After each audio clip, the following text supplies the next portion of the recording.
la, la presentación está en inglés, pero mi presentación es en español, ¿ya? Y este es un trabajo, continuación de un trabajo previo que tenemos con Claudio Bonilla y Mariela Carvajal, ¿ya? Respecto a el mejor desempeño financiero que muestran las empresas familiares de acuerdo a la literatura, ¿cierto? Y evidencia de distintos países, ¿ya? Para ser sincero, cuando vi yo por ahí la literatura que mostraba que las empresas familiares tenían mayor desempeño financiero, mi pensamiento fue, aquí debe haber algo erróneo, porque yo me imaginaba esta empresa familiar donde había mucho nepotismo, donde no necesariamente aquel que tiene las mejores capacidades el que está trabajando, sino que eh, el que trabaja muchas veces lo hace porque es familiar. Entonces, miramos un par de papers y encontramos que un par de papers tenían problemas econométricos, habían corrido regresiones simples, no habían tomado en cuenta la heterogeneidad, etcétera. Entonces dijimos, bueno, aquí debe ser un problema del método que usaron, lo que está arrojando estos resultados. Corregimos por esos métodos, esas, entre comillas, fallas, ¿cierto? Y para nuestra sorpresa los resultados se mantuvieron robustos, ¿ya?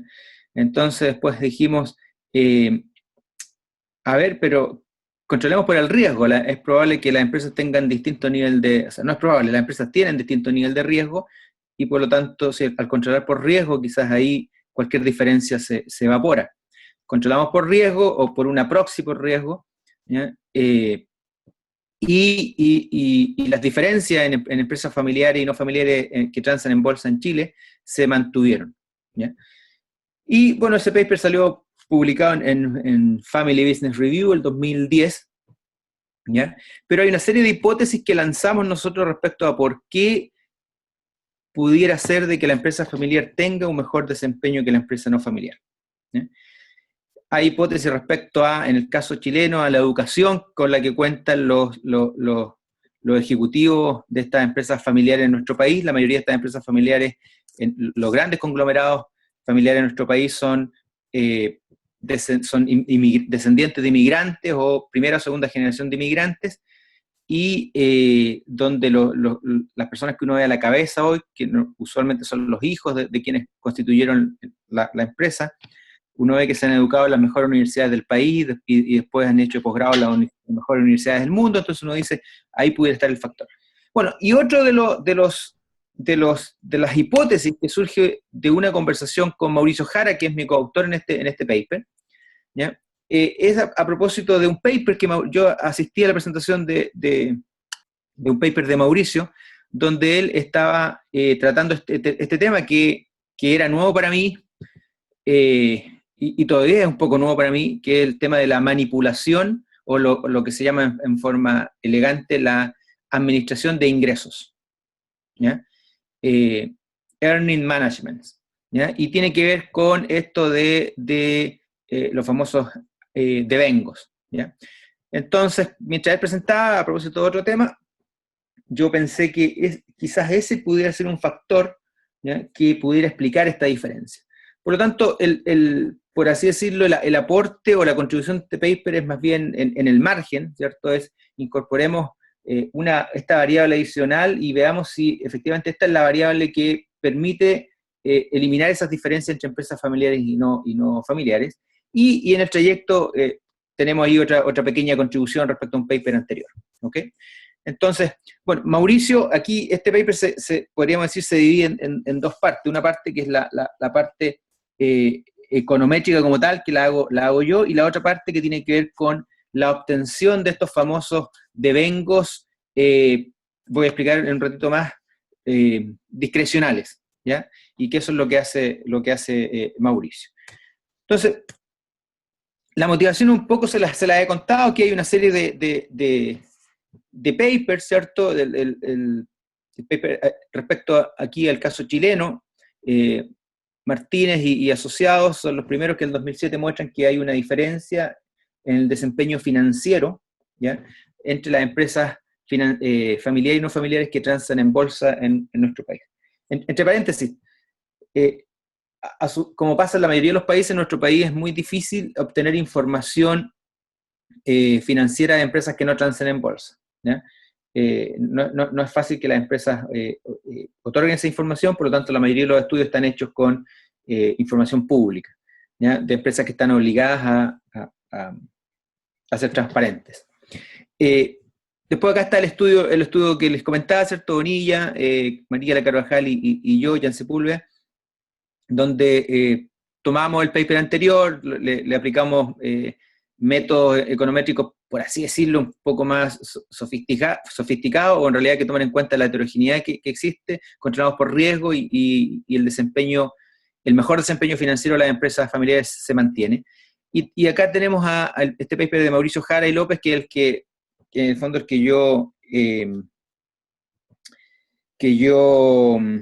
asistí a su presentación, ¿cierto?, y de donde aparece esta idea de incorporar esta variable a la regresión, para ver si esa es la variable que permite eliminar estas diferencias.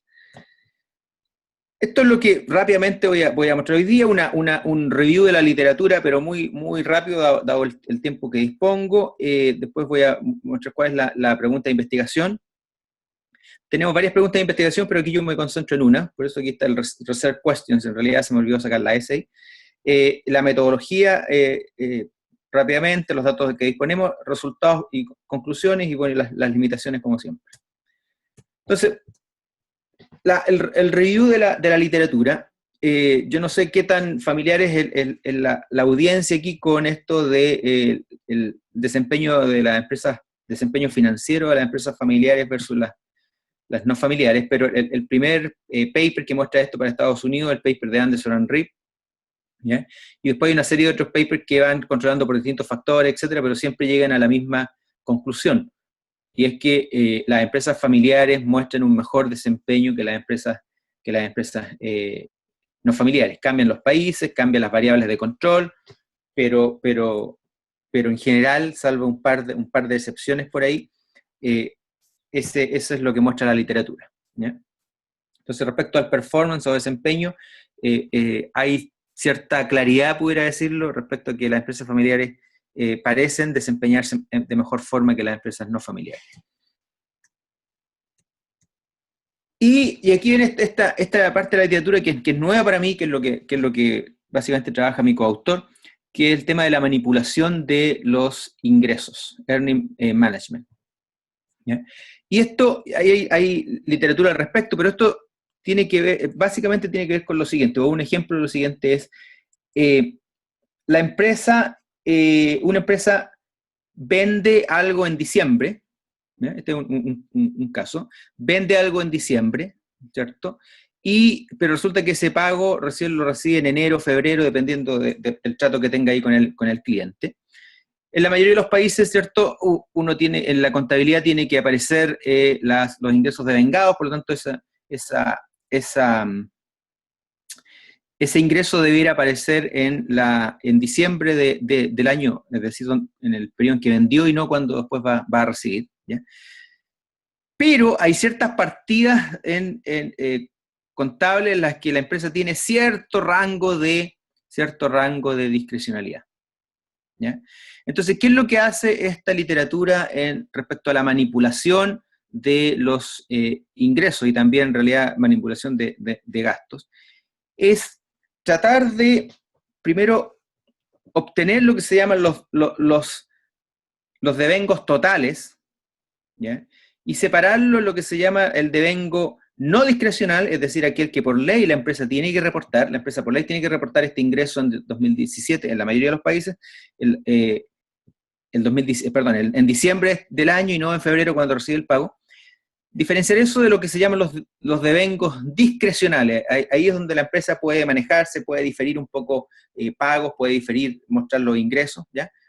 Y por lo tanto, se habla mucho esto de la calidad de los ingresos, calidad de la información, cuando la empresa, o en una economía en particular, la empresa en general los devengos que muestran en su contabilidad son los efectivos, es decir, los devengos discrecionales son muy pocos o son nulos, ¿ya?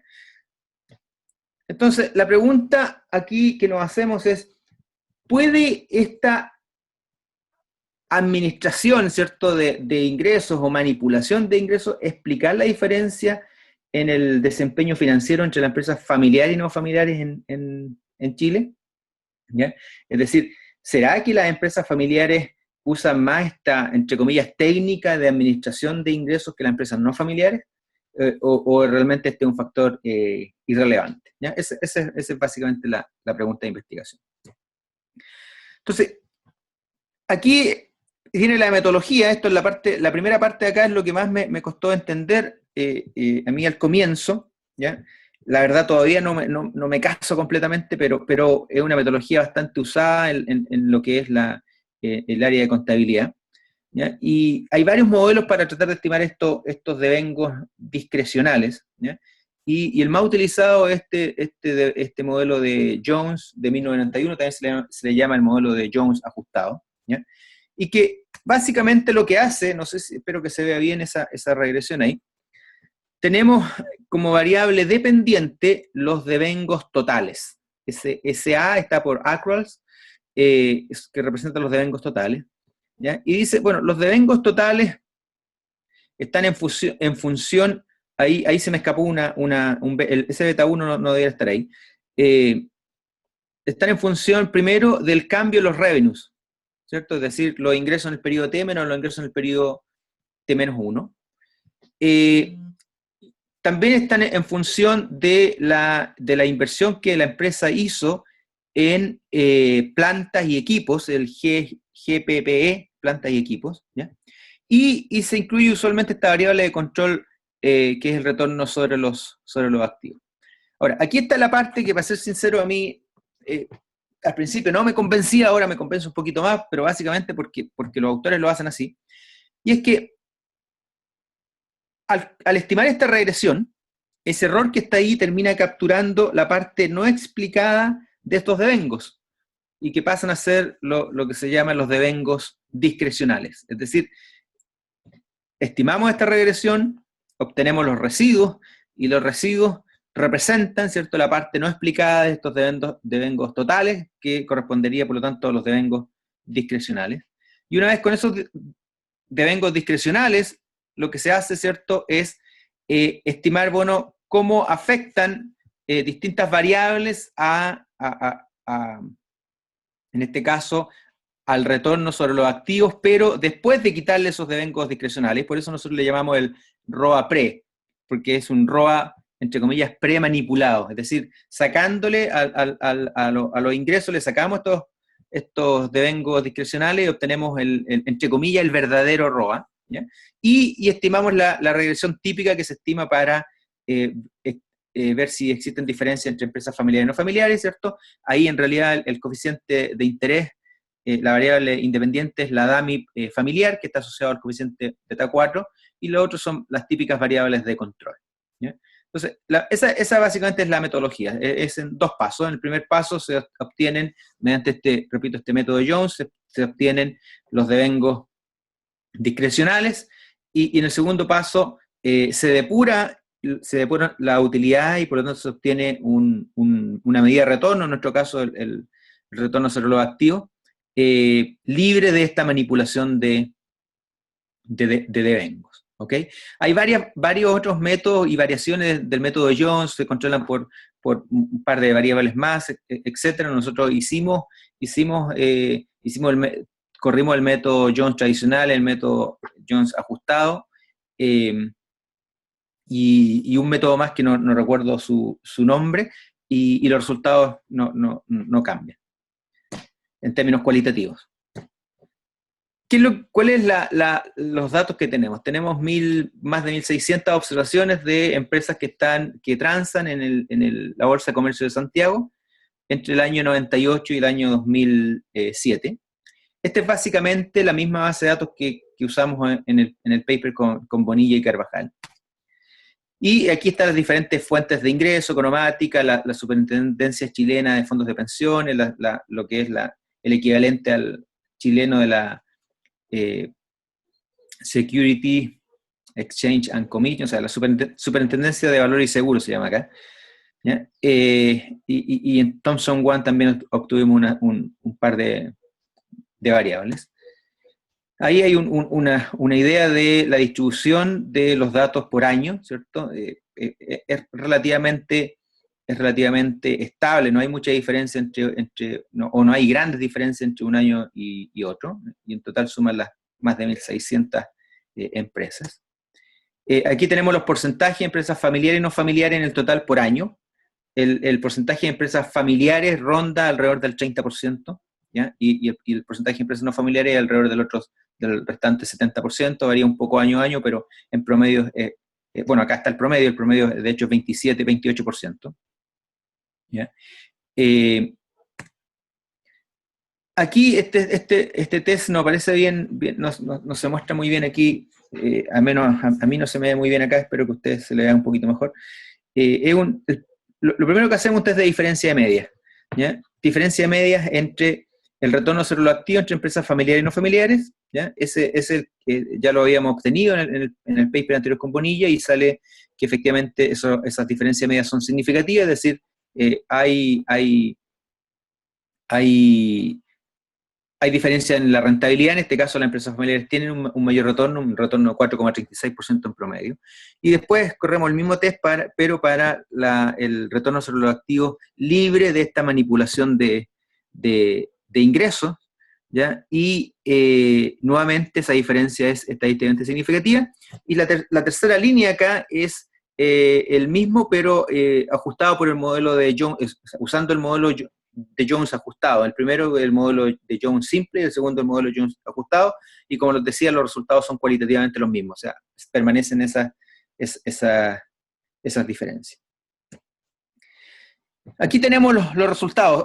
Usamos GMM o método generalizado de los momentos porque está el peligro, por lo menos la duda de si pudiera haber algún tipo de endogeneidad respecto a así, el hecho de que uno piensa acá, ¿cierto?, que el hecho de ser empresa familiar pudiera afectar la rentabilidad. Esa es la hipótesis que estamos testeando y que se testea siempre. Pero también pudiera haber el siguiente efecto, es que dado que una empresa tiene mayor rentabilidad, ¿cierto?, puede existir interés de alguna familia en hacerse de esa empresa. Entonces, para evitarnos cualquier suspicacia al respecto, estimamos esto con el método generalizado de los momentos y para tratar de controlar cualquier heterogeneidad que exista, ¿ya? Y ahí están los resultados, las primeras dos columnas. Lo que hacemos simplemente es correr la variable dependiente con respecto a nuestra variable independiente de interés, ¿cierto? Y aparece el efecto positivo. Y en la tercera y cuarta lo que hacemos es estimar la misma variable independiente, pero incorporamos los controles. Controlamos por tamaño, edad y la relación de deuda activos de la empresa. Y lo que vemos nuevamente es que la DAMI familiar sigue siendo positiva, es decir, esa DAMI toma un valor 1 cuando la empresa es familiar. Es decir, siguen existiendo diferencias en desempeño financiero a favor de las empresas familiares. Controlamos por efectos temporales o no. Esta es la diferencia entre la tercera y la cuarta columna, ¿ya? Y repito, los resultados de nuestro y de la literatura anterior se mantienen, ¿ya? Aquí lo que usamos, aquí era el modelo, ¿cierto?, con el modelo de Jones ajustado. Acá lo mismo, pero con el modelo de Jones típico. Y nuevamente, si nos fijamos en los coeficientes y el nivel y la significancia estadística de la línea donde está el de family, en todos los casos es positivo, y en todos los casos es significativo, en algunos casos marginalmente significativo, al 10%, ¿cierto?, cuando tiene un asterisco, pero en lo otro se mantiene altamente significativo. Por lo tanto, se cumplió mis 20 minutos, en un minuto termino. Por lo tanto, a pesar de depurar el retorno sobre los activos de esta posible manipulación de ingresos, la empresa familiar sigue teniendo este mejor desempeño. Entonces, las conclusiones, bueno, nosotros extendemos la evidencia que presentamos en este paper anterior que yo les comentaba, básicamente ajustando los ingresos, depurando los ingresos, ¿ya? Y los resultados que encontramos ponemos aquí parcialmente robusto. ¿Por qué? Porque en el caso del efecto de las empresas familiares eso se mantiene, ¿ya? Cambia cuantitativamente, pero cualitativamente la empresa familiar sigue teniendo un mayor desempeño. Pero hay una variable que en el paper anterior no aparecía significativa, que es el caso de los inversionistas institucionales. Aquí en nuestro país tenemos el caso de las AFPs, de los fondos privados de pensión, ¿ya? Que son grandes actores en el mercado de valores, y por lo tanto, cuando ellos salen a comprar pueden influenciar fuertemente el precio. Entonces pensamos, es posible que el hecho de que estos tipos estén comprando empresas familiares es lo que está subiendo el precio y por lo tanto subiendo su rentabilidad. Y en el caso anterior encontramos que no había efecto, y acá encontramos que sí hay un efecto, es decir, que el hecho de que inversionistas institucionales compren estas empresas familiares afecta la rentabilidad, pero aún así, controlando por ese factor, se mantienen los resultados. Eso es básicamente. Disculpen el minuto extra que me tomé. Cualquier pregunta es bienvenida.